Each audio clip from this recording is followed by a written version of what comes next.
né? Não é somente pela gíria que a gente é apanhada nisso. Por exemplo, isso é uma verdade. Não se diz, quase não se diz mais nós, né? É a gente vai. E quando não diz assim, a gente vamos. Eu ouço muito isso, Renilda. Estou falando porque eu ouço muito, porque a minha mente, quando ouve assim, ela já dá um estalo. É verdade. E aí a própria linguagem corrente vai se renovando e a cada dia uma parte do léxico cai em desuso. Então é isso que ele depois ele vai destrinchar isso aí. O que é o léxico? Nós temos um vocabulário que consta lá no dicionário, certo? Algumas palavras, principalmente gírias, que a gente já estudou no outro dia, não é? Elas vêm, ficam por um determinado momento, um determinado período, mas, como eu já disse, a nossa língua ela é dinâmica demais e viva, pulsante. A todo momento ela se renova. E daí algumas palavras saem caem em desuso. E aí ele está falando exatamente isso, o conflito de gerações, digamos assim, no uso da linguagem. Algumas se mantêm ainda com aqueles termos, né, antigos, e a juventude já utiliza mais as gírias, e então ele está nos alertando para o fato de atentarmos para dinamizarmos também o nosso léxico, não é? E colocarmos mais palavras neles, não ficarmos apenas em termos que muitas vezes se tornam obsoletos. Se nós formos falar hoje para adolescentes e jovens algumas palavras em que eu usava quando eu era adolescente, eles nem vão saber o que era que significava aquilo, né? Porque caíram em desuso há muito tempo. Vamos agora para as perguntinhas. Ô, Alexandre, pode falar. A dúvida é o seguinte, quando ele fala comprarão um automóvel em vez de comprar um carro, aí a impressão que tenho é que ele colocou, por exemplo, o automóvel numa condição, digamos assim, inferior ao carro. Não, aí não tem nada de inferior, até porque não existe essa questão de superioridade ou inferioridade na língua. Nós não podemos enxergar a nossa linguagem, a nossa língua, como algo superior. Se você falar desse jeito é superior, se você falar desse jeito é inferior. Eu tive muito cuidado, inclusive, com isso, Alexandre, nos nossos primeiros encontros, de dizer que não existe isso nem de certo, nem de errado, nem de superior, nem de inferior. E vocês jamais me ouvirão falar aqui, isso está errado, ou isso está correto, ou está... Não, porque não existe isso, certo?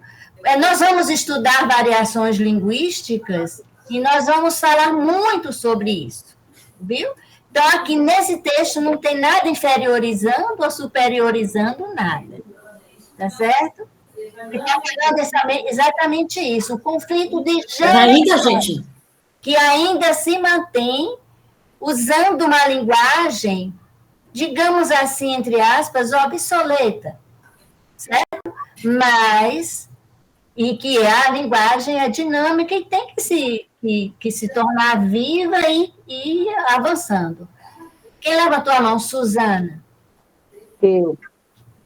Isso aí me lembrou, uma vez uma professora que eu tive me disse assim, quando você tiver um compromisso de trabalho, você tem que sair de casa umas 2 horas antes, porque pode acontecer um problema com o pneumático. O que ela queria falar? Com o pneu também, com o pneumático.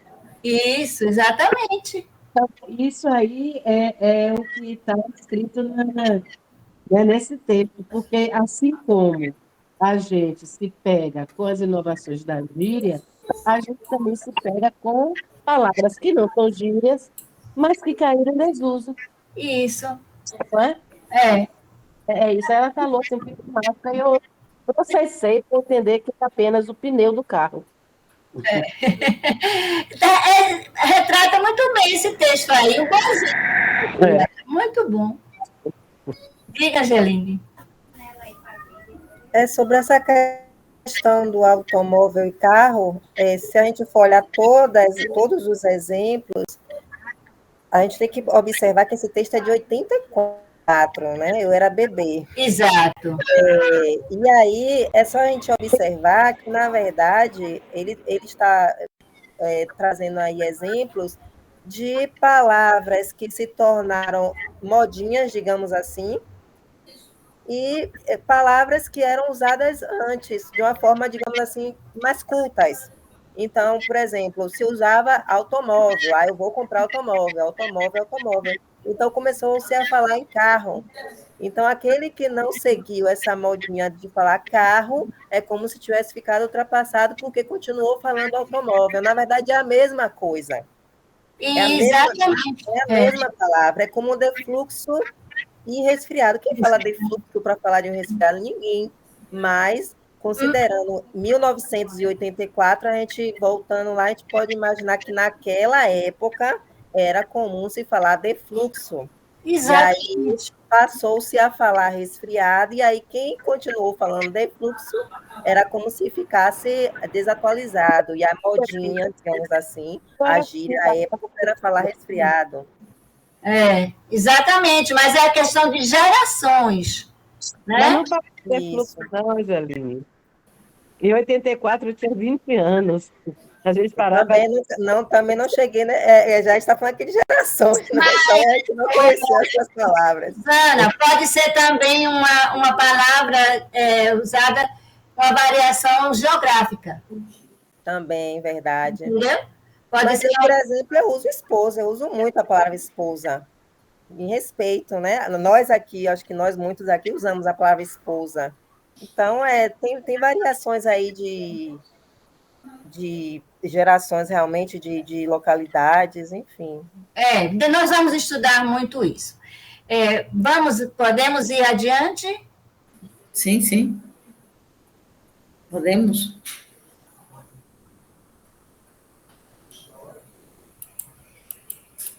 Tá me ouvindo, Angelina? Tá me ouvindo, Reginalva? Não passou, não, meu bem. Peraí, só um minutinho, que eu vou passar.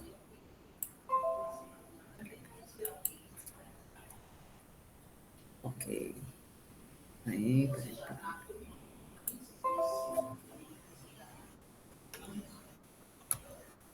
Aqui tá. Agora. Aí agora eu vou ler e nós vamos comentando, certo? Certo. Porque não pode ser as outras letras, só tem uma aí, não é? Uhum. Língua varia no tempo, no espaço e em diferentes classes socioculturais. Também tem isso, né?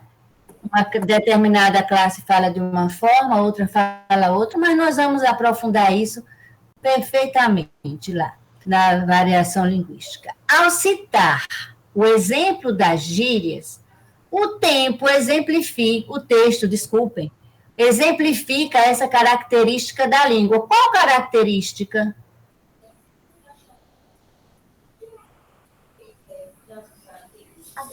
A dinâmica, o movimento dinâmico. O movimento de mudança no léxico, né? Isso. Evidenciando que, letra A, o uso de palavras novas deve ser incentivado em detrimento das antigas. Seria essa, Alexandre? Não, acho que ele não pede para. Ele não desestimula as palavras antigas, não. Eu não percebi dessa forma. Exatamente. Em nenhum momento o texto nos diz isso, que nós devemos usar as palavras novas porque as antigas não servem. Não é? Então, com certeza não é essa. Eu vou pular para C, tá? O emprego de palavras com sentidos diferentes caracteriza a diversidade geográfica. Cíntia, você acha que é essa a letra C? Não, Por quê? porque quando fala que o emprego das palavras com sentidos diferentes caracteriza diversidade geográfica, não se fala na questão da geografia, e sim da... Como é que é, meu Deus? É porque eu também não pensei que seria essa questão. Mas não fala de questão geográfica, fala de questão... Sociocultural. Isso, sociocultural, da mudança de vocabulário. Exatamente, é a questão sociocultural, de geração. Por que eu faço essas perguntas? Porque é muito, muito importante, gente, nós analisarmos todas as questões e saber por que não é e por que é. A resposta é aquela ou não é aquela. Compreenderam? Não é só, essa aqui, acabou, eu não vou analisar as outras. É muito importante que a gente analise todos, porque até nos dá certeza de que nós sabemos por que é aquela. Tá? Mas vamos analisar a D. A pronúncia e o vocabulário são aspectos identificadores da classe social a que pertence o falante. Marlene, poderia ser essa?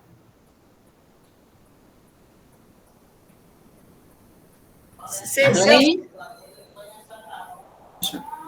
Em relação à pergunta, sim. Porque a pergunta diz assim: o texto exemplifica essas características da língua, evidenciando a pronúncia e o vocabulário são aspectos identificadores da classe social a que pertence o falante. Eu coloquei essa como certa. Certo? Vamos deixar em suspense, tá? Vamos para a letra E. O modo de falar específico de pessoas de diferentes faixas etárias é frequente em todas as regiões. Quem mais que está aí, meu Deus? Se eu não ficar chamando as mesmas pessoas. Anderson Ferreira.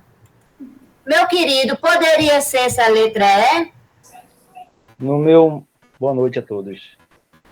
No meu modo de vista, não, até mesmo porque eu citei uma outra. Mudou. Renilda, você mudou aí. Uma outra letra. E aí fala do específico, né? Pessoas de diferentes faixas etárias. Acontece, como a senhora mesmo disse, né? É que, assim, os mais velhos têm um modo de falar diferente do mais jovem de hoje. Mas não se enquadra na questão que foi perguntada para mim. Isso, exatamente isso. Mas você compreendeu como é importante analisarmos todas as questões, os enunciados, Sim. todas as letras? E agora eu pulei a B. Né? Vamos voltar para a letra B. Mas é porque eu queria mostrar a importância de lermos todas, sabe, Anderson? A utilização, olha, vamos ler com bastante cuidado. A utilização de inovações do léxico é percebida na comparação de gerações. É isso que nós analisamos anteriormente lá no texto? Eu marquei essa. Exatamente essa. Certo? Por quê? Utilização de inovações do léxico. Ele falou lá de palavras que eram usadas como forma antiga, que tivesse cuidado para não falar daquela forma, não foi? Uhum. E através das gerações. É exatamente isso. E a letra D, eu já esqueci quem foi que falou, que minha memória é assim, gente. Marlene, mas você agora percebeu a diferença entre a letra B e a letra D? Que a letra B realmente é o que está falando lá. E na letra D, ele evidencia a pronúncia e o vocabulário. E nós vimos isso lá? Ele falar de pronúncia de palavras? Não, ele não falou da pronúncia. Ele falou da utilização de palavras novas, de inovações no léxico. Certo? Então, a letra correta é a letra B. Mas aí a gente chega a esta certeza analisando todas bem miudinho, fazendo uma análise bem acurada de todas. E aí a gente fica com a certeza que é aquela ali. Entenderam direitinho, gente?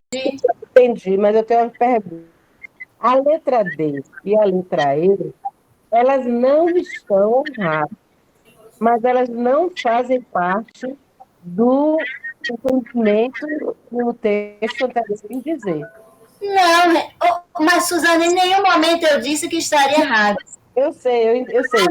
Mas olha o enunciado. Outra coisa que é muito importante nós vermos o enunciado. Ao citar o exemplo das gírias, lá no texto, Isso. o texto exemplifica essa característica da língua, ou seja, das gírias, evidenciando. Então, a letra B é o que mais a que mais evidencia o que está lá no texto. Mas essa outra também não estou dizendo que está errado. Está errado para estar sendo solicitado. E a C, eu acho que elas não estão corretas. Mas a D e a E, eu acho que elas estão corretas. O sentido da própria frase, mas não na interpretação do texto, entendeu?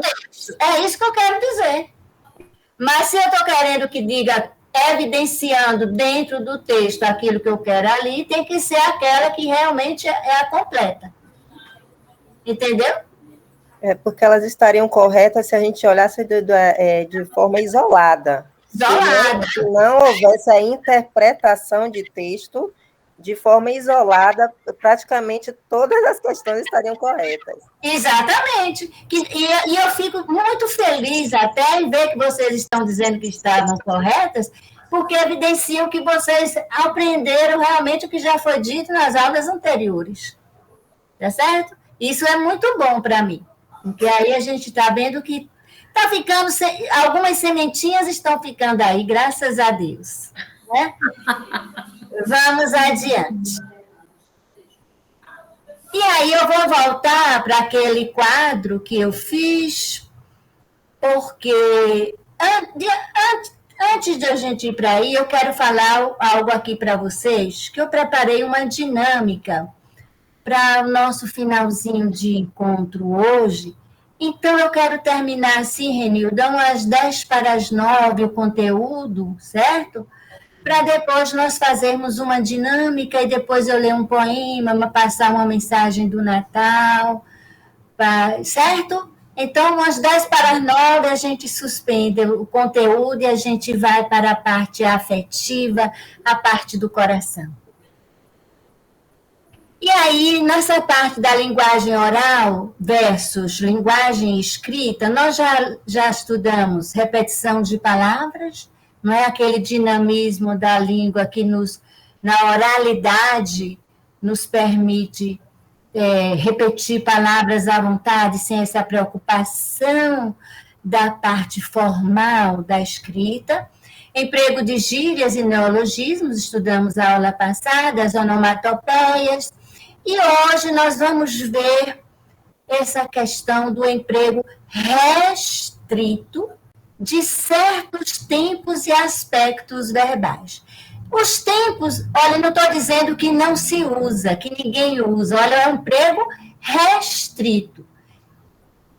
Algumas pessoas usam, mas em sua grande maioria não tem essa preocupação de usar certos tempos verbais.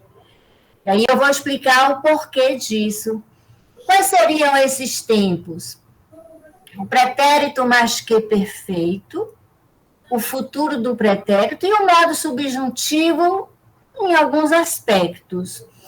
E os aspectos verbais seriam em termos de concordância, né? A gente vê, que eu vou falar por mim, né?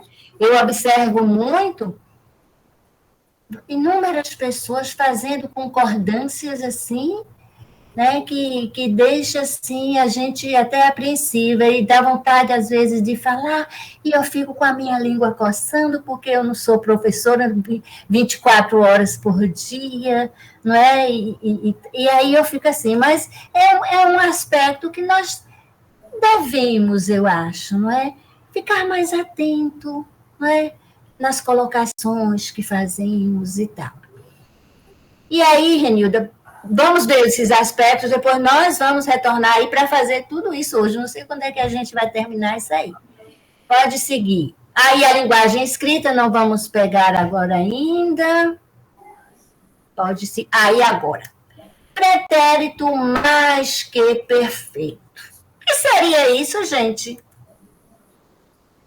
O que seria isso? Alguém sabe dizer? Por que é mais que perfeito? Tem alguma ideia?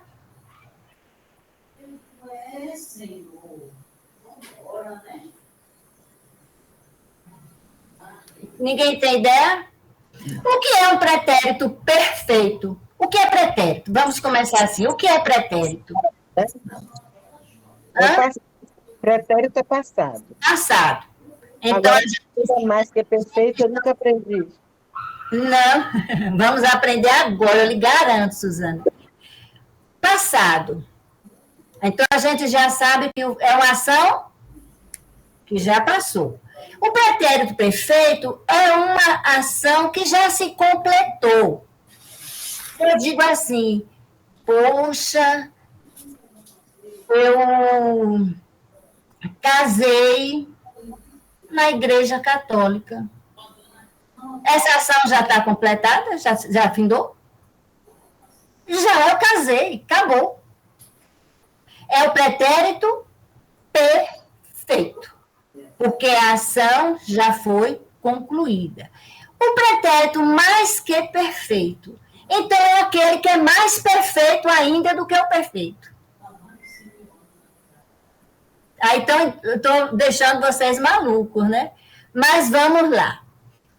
O que é que esse pretérito mais que perfeito exprime?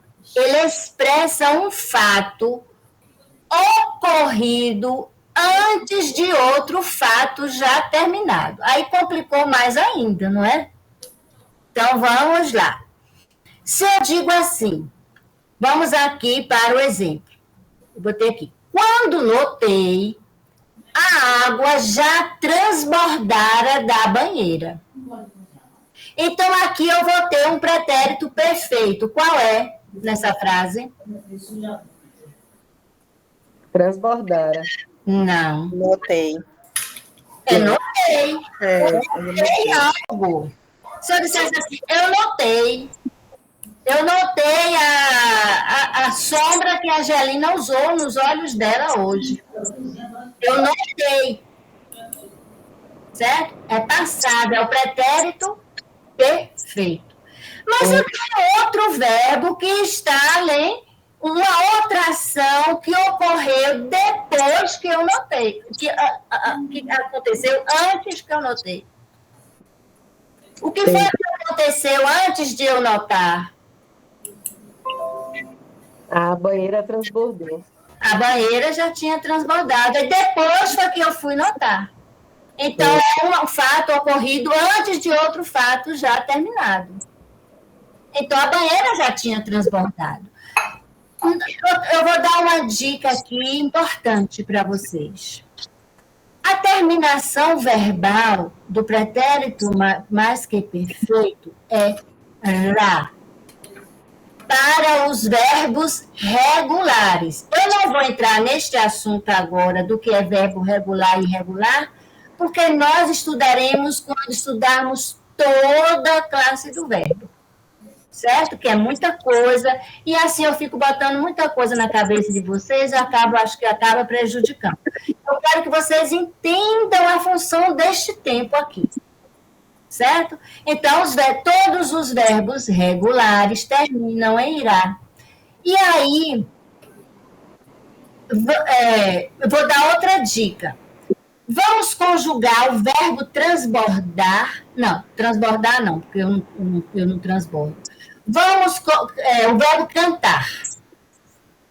No pretérito perfeito. Quem quer conjugar para mim aí? No pretérito perfeito. O verbo cantar. Cantar? Sim. Eu cantei. Eu cantei. Tu cantaste, ele cantou. Nós cantamos, vós cantastes, eles cantaram.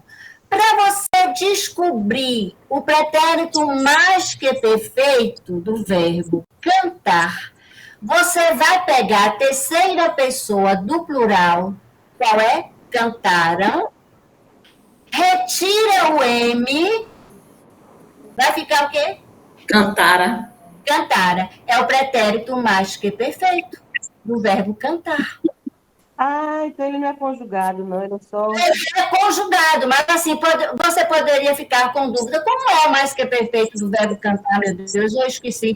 É só você ver o pretérito mais que perfeito, tirar o M da terceira pessoa do plural. Cantar, eu cantara, tu cantaras, ele cantara. Nós cantáramos, vós cantareis, eles cantaram. E sempre serão duas ações, não concomitantes, mas uma acontecendo antes da outra. Vamos ver aqui a outra frase aqui. Agora eu vou querer uma pessoa aqui para ver se entendeu. Esmeralda, eu já chamei Esmeralda, eu gosto de que todos falem, eu gosto de ver o rostinho de todos. Esmeralda, você pode ler essa segunda frase aí, meu amor?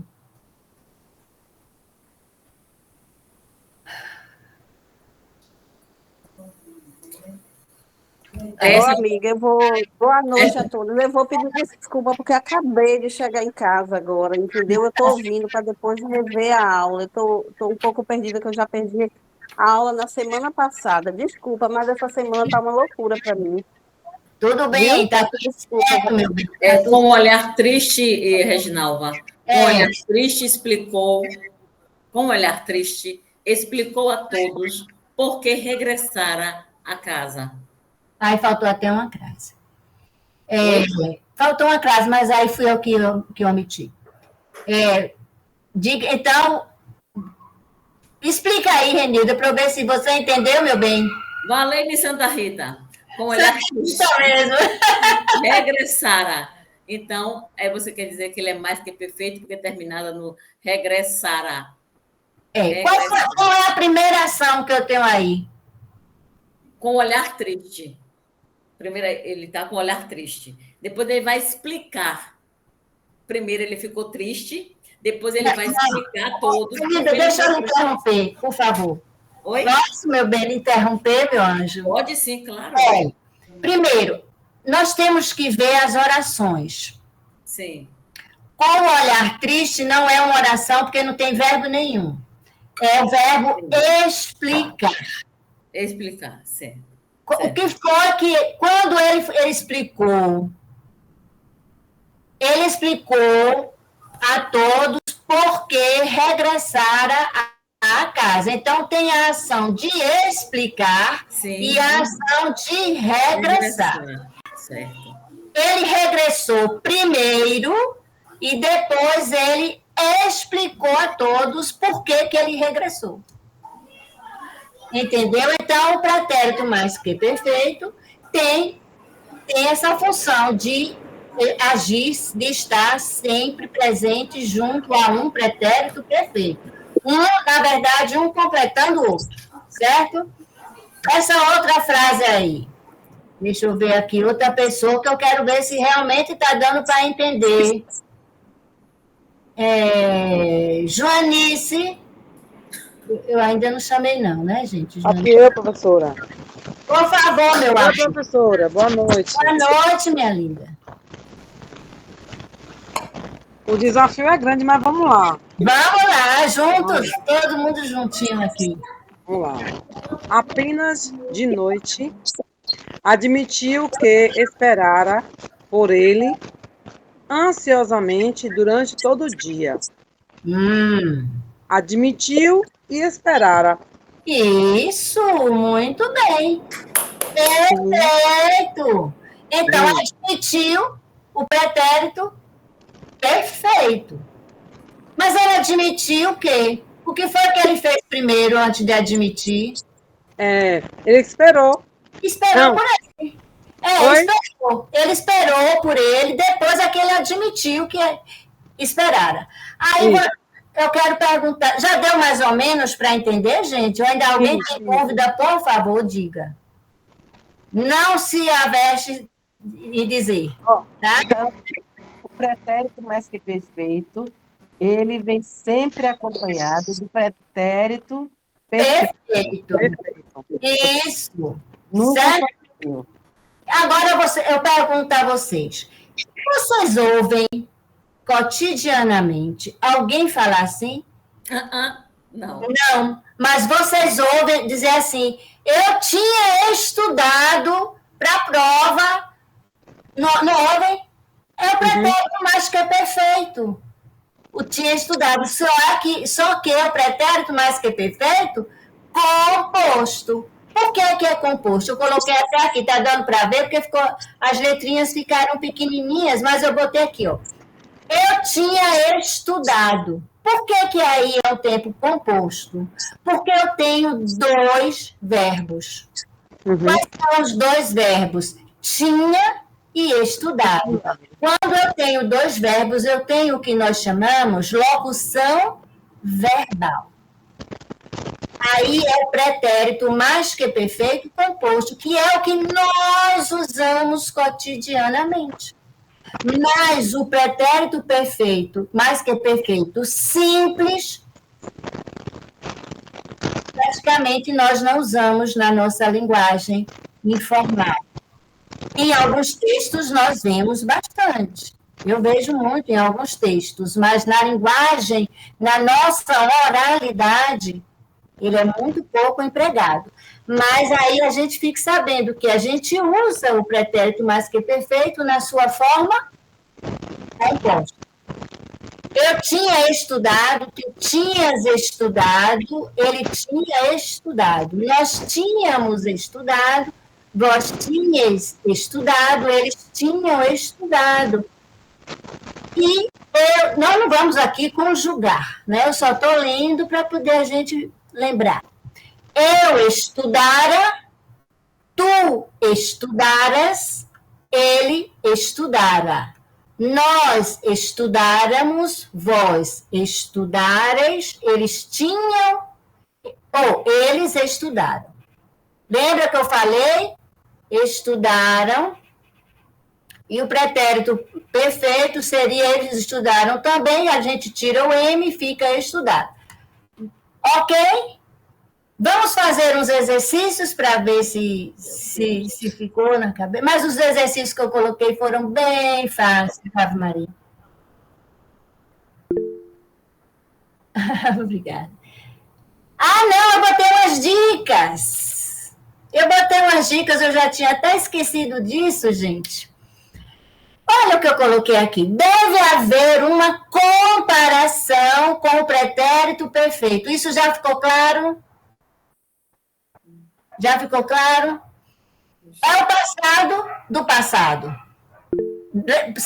Sabe por que é o passado do passado? É o passado do pretérito perfeito. O pretérito perfeito é o passado do pretérito mais que perfeito dentre os 2 da frase. Certo? Aí alguém levantou a mão aí? Não. Eu coloquei mais frases aqui, gente, precisa treinar isso, olha. Quando o Firmino entrou no jogo, Neymar já fizera ou havia feito, eu coloquei aqui para vocês verem a locução verbal, que seria o mais que perfeito, de que tipo? Composto. E botei o simples aqui dentro, para a gente sempre estar lembrando.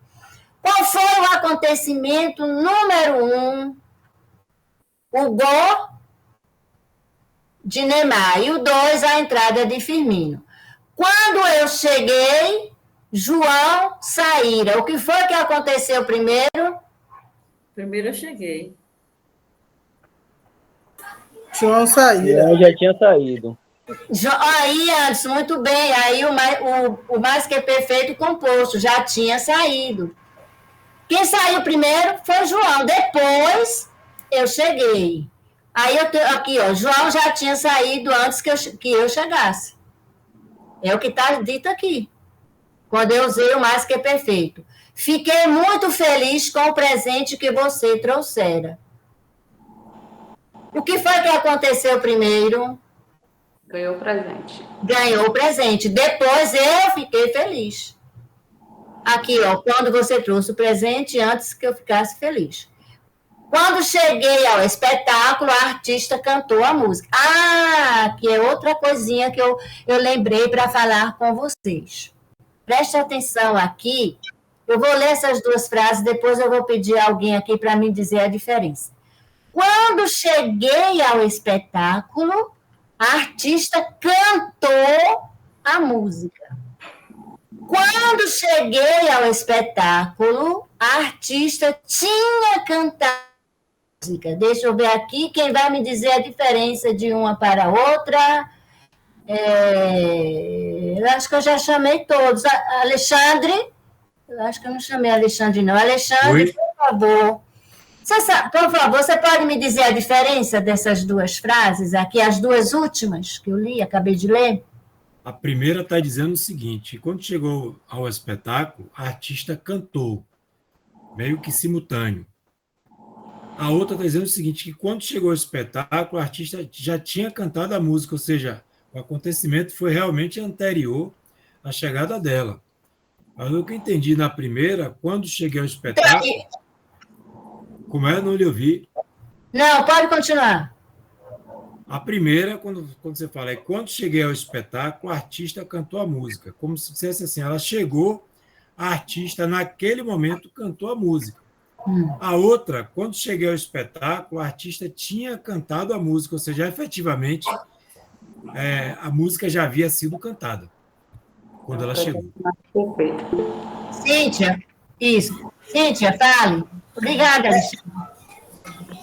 A primeira, quando cheguei ao espetáculo, a artista já cantou a música, ela é pretérito perfeito. E a outra é o pretérito mais que perfeito. Exatamente isso. Ah, que eu fico feliz. Já entenderam direitinho mesmo. Então, quando eu cheguei, a artista cantou. Eu estava ali presente e eu assisti a artista cantar. Pretérito perfeito. E quando chegou ao espetáculo, a artista tinha cantado ou cantara, já a ação foi o que ocorreu primeiro e eu cheguei após o canto da artista. Ok? Pronto, agora vamos para os exercícios. Questão, é tudo fácil que eu botei, gente. É, na verdade, de conjugação só. Leiam aí e me respondam na questão 1 qual seria a alternativa correta.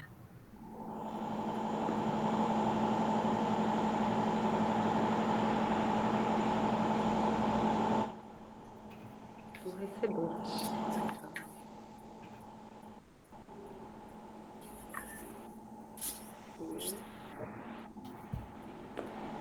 Mas que tu ele recebeu. Tu receberas.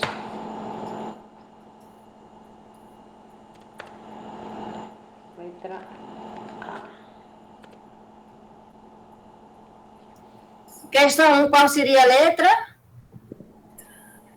B. Quer falar? Amara. Letra? B de bola. Letra B de bola. Eu amara, tu amaras, ele amara. Por isso que eu fiz questão de ler lá o cantar, né? Questão 2. Letra A. Tu receber o aviso antes de cometer o erro, não? Letra A. Letra A. Tu Receberas. Muito bem. Renilda, por favor. Não, a segunda questão, que letra é? Letra A. Receberas. Perfeito. Perfeito? Perfeito. 3. Nós, doença, mas os professores não acreditaram. Qual seria a letra?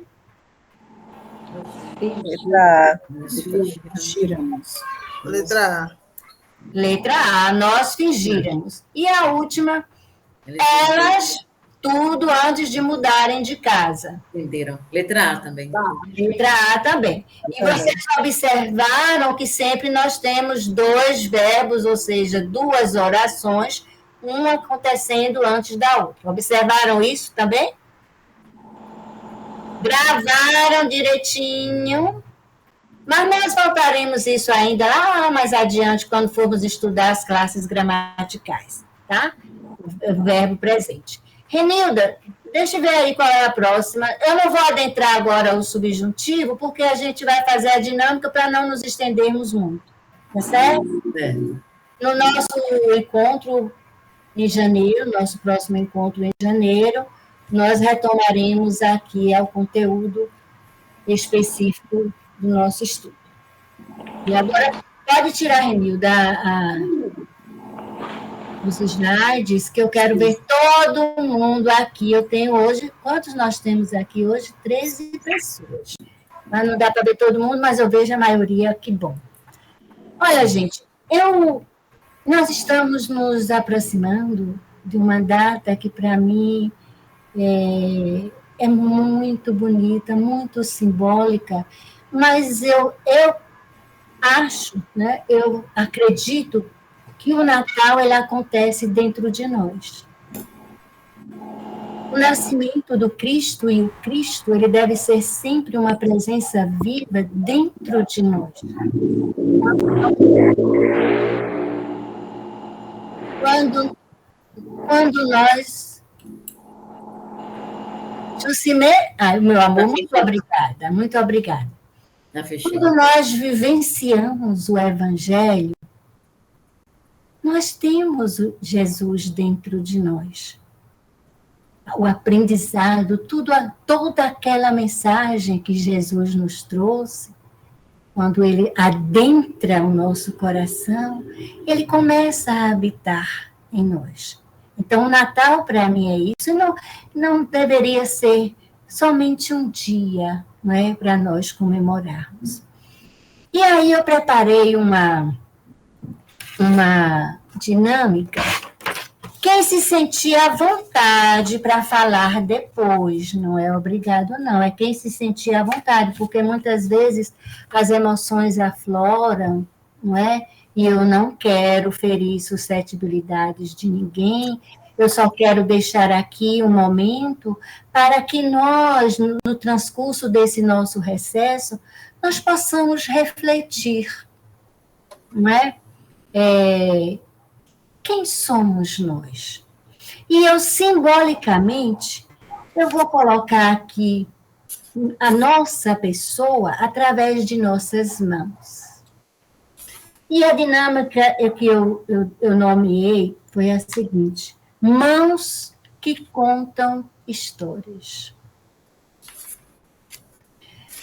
Hoje em dia, a medicina ela está tão avançada que nós nos modificamos fisicamente, esteticamente, na hora que nós queremos. Não é? Se aparece uma ruguinha aqui, quem gosta, estou falando assim de uma maneira geral, vai lá, retira, põe o que foi que minha sobrinha botou, meu Deus, que é tipo um ouro, parece que é um negócio de um ouro, parece que é ouro, fio de ouro, não sei o que lá, que botou aqui no rosto, para o rosto ficar parecendo um bebê. É fio de ouro mesmo. É fio de ouro, né, Suzana? Eu não estou criticando, a pessoa faz aquilo que lhe aprouver, não é? Aquilo que desejar. Mas o que eu quero mostrar é que podemos fazer isso. Mas se alguém souber aí que isso já ocorreu, por favor, fale agora, porque na literatura toda que eu procurei, eu não encontrei, mas talvez eu tenha procurado erradamente.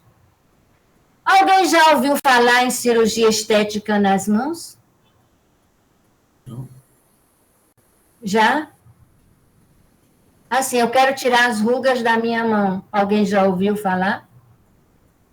Eu procurei, eu estou falando a verdade mesmo, eu procurei em literaturas aí, mas eu não encontrei. Se tiver, me perdoe, mas não é tão comum, se tiver, não é tão comum quanto retirar o abdômen, rosto e outras partes do corpo. Então, assim, eu queria que vocês,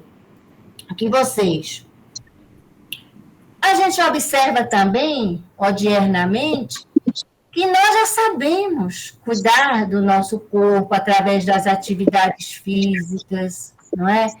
Uma boa alimentação, alimentação balanceada. E assim, eu queria agora convidar todos vocês. Eu deveria ter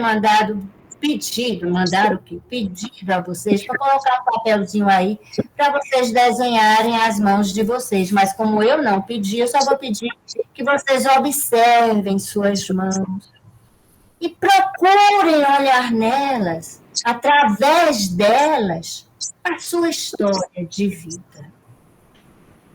O que é que essas mãos minhas já conquistaram?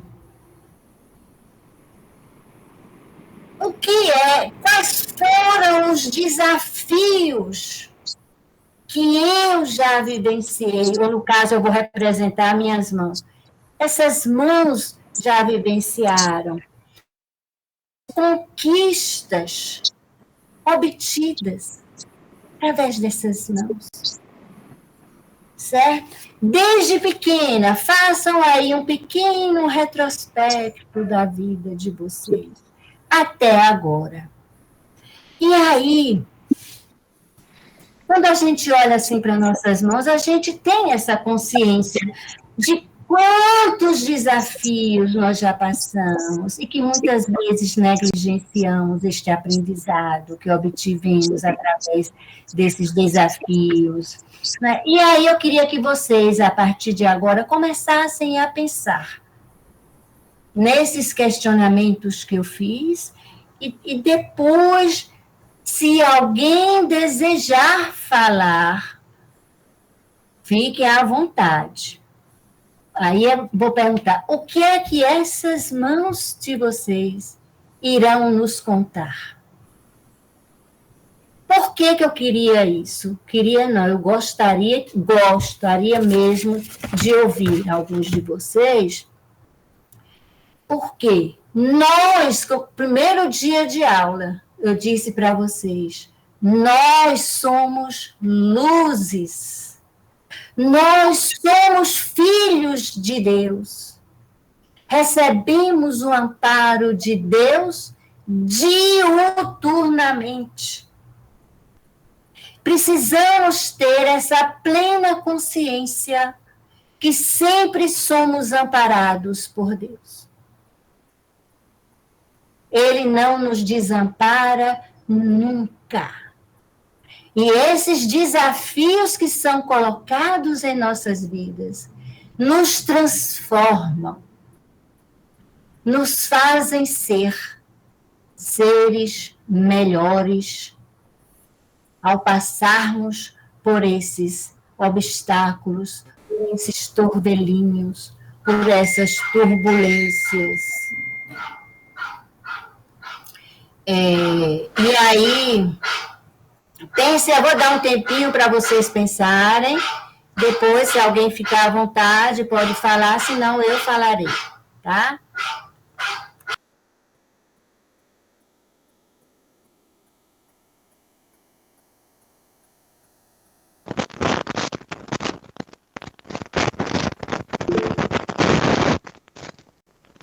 Pode falar, Joanice. Você levantou a mão, pode falar. Pode falar, Joanice.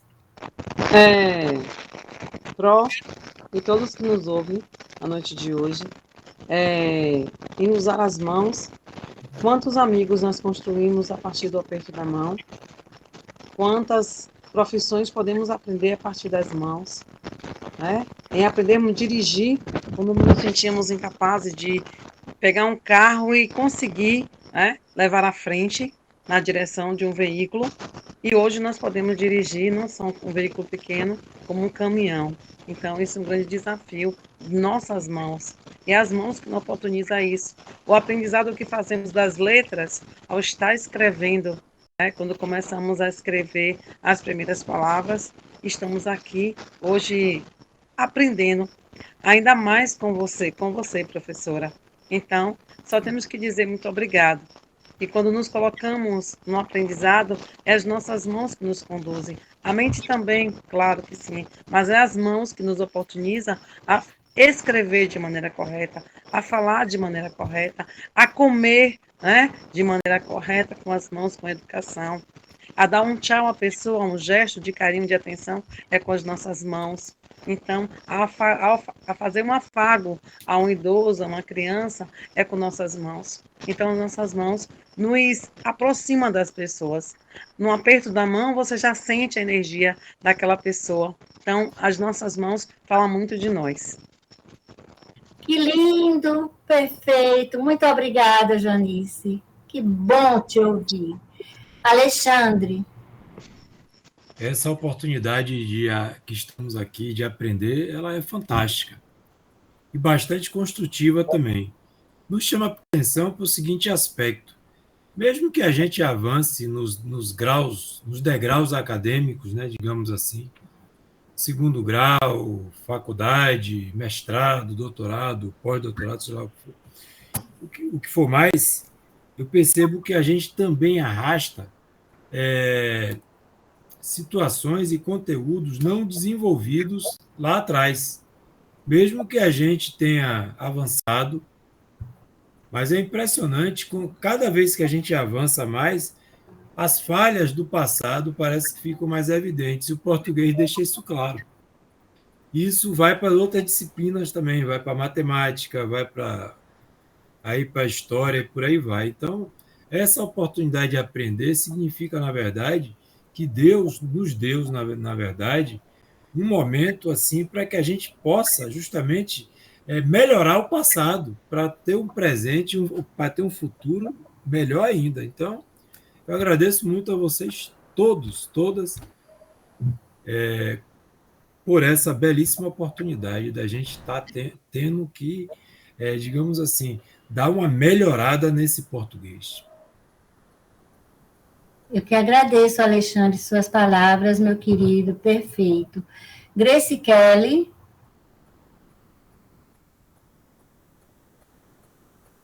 Abra o som, meu amor.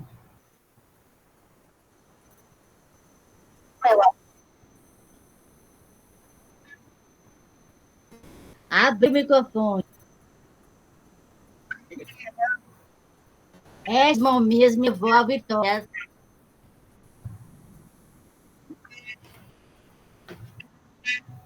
Melhor Vitória, minha formatura. O caminho que eu conquistei.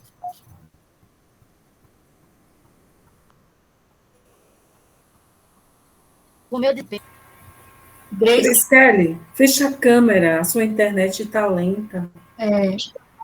Aí você fecha e consegue falar. Veja aí, meu bem, porque nós não ouvimos quase nada. Eu lamento muito não ter lhe ouvido. Eu gostaria tanto. Veja aí se fechando melhora.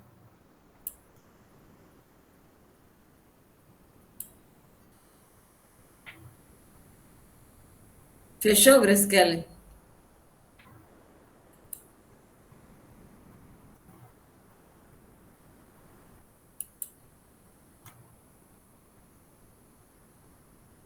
Não, tá difícil. Lamento. Será que daria para ela escrever no chat, Renilda? Dá para você escrever no chat o Grace Kelly, porque a gente não lhe escuta. É alguma questão com a sua internet. Se você conseguir fechar a câmera para ver se melhora, eu não consigo fechar sua câmera daqui. A questão é essa. Viu, meu amor? E a gente quer muito lhe ouvir. Se você não conseguir fechar a câmera, você, se der para escrever lá no chat, por favor, escreva. E que eu leio aqui, tá bom? Para todos ouvirem. Tá bom, meu anjo? Joanice, você está com a mãozinha levantada ainda? Quer falar, meu bem? Desculpa, Pro. Não, Desculpa. eu pensei que você ainda quisesse falar. Alguém mais? Não, desculpa. Marlene, por favor. Tá, meu anjo? Eu desenhei a minha mão, e é uma mão grande. Sim. E eu estava lembrando que antes eu tinha um profundo trauma em relação à língua portuguesa. Algumas palavras ainda não consigo vê-las e escrever.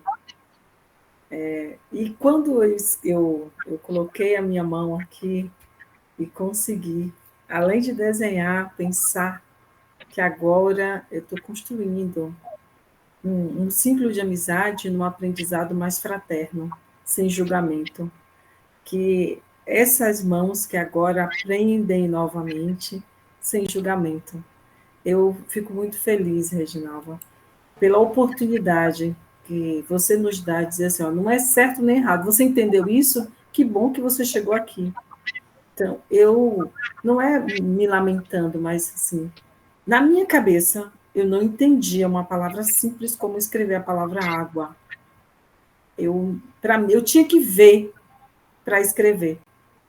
E depois que eu consegui compreender que eu sou visual, e quando você coloca as atividades e eu leio, fica mais fácil. Então, escrever para mim é essencial, para depois compreender. Então, e botar minha mão aqui é começar a escrever uma nova história. É fazer esses contatos que o Joanice falou. Sim, a mão nos permite isso tudo, mas, acima de tudo, esse afago com a nossa alma.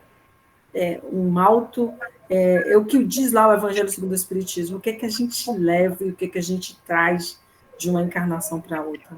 Conhecimentos, qualidades morais e desenvolver inteligência.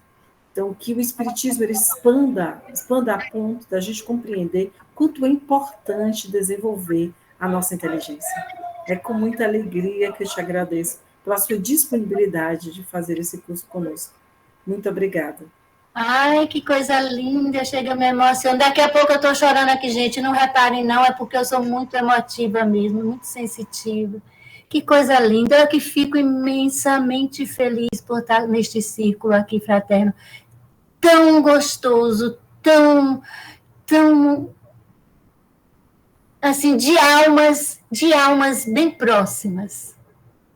Isso é maravilhoso. Anderson, meu querido, que bom lhe ouvir. Abra a câmera que eu queria lhe ver também. Mas, na verdade, boa noite a todos de novo. Não vou falar de mim, vou falar da minha irmãzinha Grace Kelly, que pediu. Ela disse que as mãos dela levou à conquista, maior sonho e amar as pessoas. Levou ela à conquista dela, aos sonhos dela e amar as pessoas, as mãos dela, né? Que maravilha, Grace Kelly, que bom te ouvir. Agora você, Anderson. Na verdade, eu não ia falar não, mas, assim, nossas mãos, quando você pediu para que a gente fizesse a reflexão, se a gente pensarmos como espíritos imortais que somos, e a evolução que temos, nós podemos pensar lá de trás, aonde não nos lembramos, né, vamos dizer assim, do que já causamos de dor através das mãos, e hoje em dia o que nós fazemos, que é trazer alegria, né, benfeitoria através destas mesmas mãos. Que é essa evolução que nós temos pensando em espíritos imortais. E na vida atual, né, na encarnação atual, é a mão de trabalho, mão sofrida, mas que nos leva à dignidade. Que maravilha! Oh, como é bom ouvir vocês, oh Jesus, como é bom mesmo, de coração eu falo isso. Mais alguém? Quer dizer, Alexandre Jucimeire. Cadê Jucimeire? Levantou a mão? Jucimeire. Pronto, aí agora. Pronto, meu amor. Fez refletir sobre a importância desse órgão, tão importante em nosso corpo, que muitas das vezes nós não damos tanta importância. O quanto a mão transforma, afaga e que cria tantas coisas para o benefício de todos, não só para nós, mas para toda a humanidade. E que mesmo cansada, mesmo mãos já velhas, de idosos, essas mãos, elas podem transformar, amar, no simples ato, às vezes até no alimento que você faça, no nosso dia a dia. É um órgão muito importante que possamos trabalhar esse órgão para o bem de todos. Perfeito, Jucimara. Maravilha. Alexandre? Cíntia. Alexandre suspendeu a mão, foi? Eu não vi. Não, porque eu estava vendo aqui na minha frente, aí eu chamei. Pode falar, meu amor. Pronto. Assim, quando você falar na questão das mãos, né? Nós não, como Jucimeire falou, nós não valorizamos tanto esse órgão, né? Essa parte do nosso corpo que nos fortalece, nos auxilia tanto pessoalmente quanto num direcionamento, no auxílio ao próximo. E aqui não é só o curso de português, né? Nós estamos em uma comunhão aprendendo. Eu também tive muita dificuldade em português, ainda tenho, né? Porque eu estou aqui, acho que a vida é um aprendizado constante. E eu também tive algumas questões de português na escola, na faculdade já fui melhorzinha, mas eu acredito que as minhas mãos, tudo que eu já passei, tudo que eu já vivi, a partir delas me tornou a mulher que eu sou hoje. E esse grupo aqui tem uma egrégora maravilhosa e a gente não aprende só português. Né? A gente aprende a controlar as emoções, porque você já quer chorar e eu também. A acariciar à distância os nossos irmãos, né? Nossos colegas. Então, é de extrema importância esse momento. Eu só tenho a agradecer a vocês todos aí. E a você com toda a paciência, porque a gente aqui também está aprendendo a ter paciência. Mais paciência, porque ensinar português da forma que você ensina aqui para a gente é maravilhosa, porque é uma paciência e essa questão de você não dizer certo ou errado, e sim dar a oportunidade a gente de reconhecer que está certo ou errado, sem nem falar a palavra certo ou errado, isso já é de grande importância. Eu sou grata. Quem está grata sou eu. Mais alguém gostaria de expressar-se?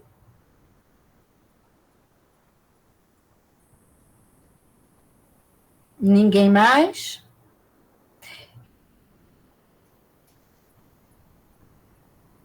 Com certeza. Nós ficamos felizes, como é que é? Reginalva, hoje nós estamos apenas com 13 pessoas na sala, mas a gente fica feliz quando escuta esses comentários.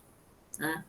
A gente fica muito tendo a certeza de que o projeto vale a pena e que toda a dedicação, o esforço e a vontade de Reginalva vai ser louvável, porque sentar para desenvolver esses slides, para organizar esses slides, nós que fazemos palestras, sabemos que não é tão simples assim, né? Por mais habilidade que ela tenha, porém não é tão simples. Então, isso a gente percebe a dedicação. Portanto, falarei por aqui, estou sem microfone, ok, Bruno? Portanto, nós iniciamos em 6 de novembro, estamos aí com basicamente um mês de trabalho.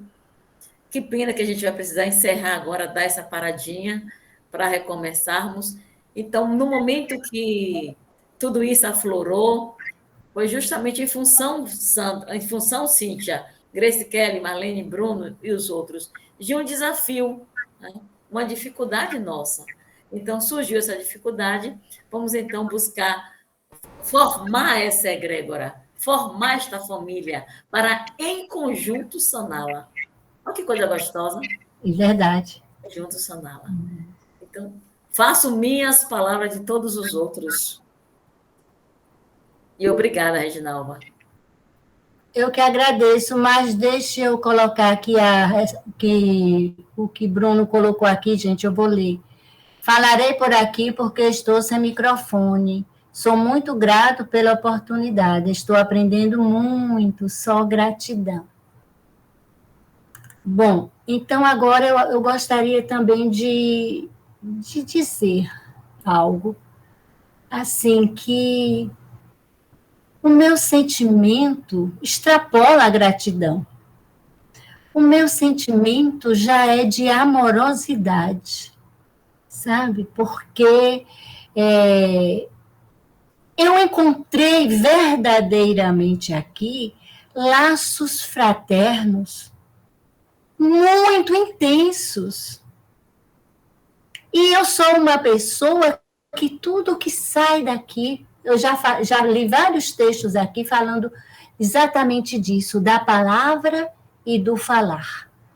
E eu tenho muito cuidado com isso. Toda expressão que sai da minha boca, ela parte daqui, do meu coração. Então, eu me sinto extremamente à vontade ao lado de vocês. E quando eu digo estar à vontade, eu quero dizer, eu me sinto protegida, eu me sinto amparada, eu me sinto cheia de luz. A minha luz acende. É como se eu pegasse uma flanelinha e limpasse a minha luz e ela irradiasse. Porque essa luz vem de vocês para mim. Certo? Então, muito obrigada a todos vocês por esses momentos que as horas passam e eu nem percebo que as horas já passaram. E agora eu queria ler um poema, porque vão se acostumando comigo, porque eu amo poema. Amo, viu, gente? Então, é um poema sobre o Natal, que vai nos falar dessas mãozinhas sendo caridosas. Que a época do Natal, eu acho que é para isso. A gente tem que reacender mais essa caridade que já mora dentro de nós. Não é? Então, eu vou ler um poema, depois eu comento rapidamente para encerrarmos. O título do poema é Nos Ombros da Cruz. Ele foi escrito por Leda Selma. Cristos em trapos, Cristos famintos, Cristos descalços, Cristos sem nome, Cristos em falso, no rito da vida, no giro da lida, na roda indigente, de Cristos meninos, arremedos de gente. É Natal. Cristos que buscam um rumo a esmo, e no medo se escondem, e nos becos se perdem, e na dor se consomem. Cristos que espiam o arrastar das horas, e nas ruas, exaustos, furtam escombros de sonhos andrajos. É Natal. Cristos que fogem de balas fardadas, de armas insanas, das culpas urdidas, mas morrem ao som dos vis estampidos. Cristos sem vida, nos guetos dos morros, Cristos nas valas da sua própria sina. É Natal.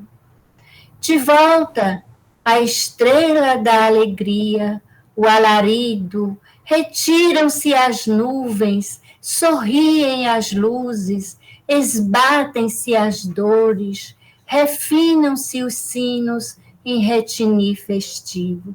Renasceu o menino, sobre a toalha de linho, a imponência da ceia.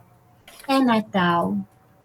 Cristos que vagam, mendigam um pão, olhar embaçado de solidão e sombras, ouvem repiques do cimo da torre, em dó sustenido, qual suplício de almas. É Natal. Na calçada imunda, mastigam silêncios e bênçãos negadas. Os Cristos da cruz, sobre o chão estriado, inclemência da noite, e nas sobras do nada, a ceia dos filhos. É Natal, mas as mãos vazias, calejadas de nãos, desses Cristos sozinhos, sem manto, sem rosto, acenam aos céus como se em prece. A luz da estrela é o olhar de Jesus. Que este olhar de Jesus, ele está sempre em nós. Que possamos sempre, Jesus, que o nosso coração se amplie mais em amor àqueles que nos necessitam. Necessitam de uma palavra, necessitam de um sorriso, de um ombro amigo, de um amparo, de um afeto, de um afagar na cabeça, de um alimento para curar a fome daqueles que sofrem. Então, vejamos que o Natal seja a esperança desses sofredores, mas que não seja um dia apenas. Que Jesus more conosco diariamente.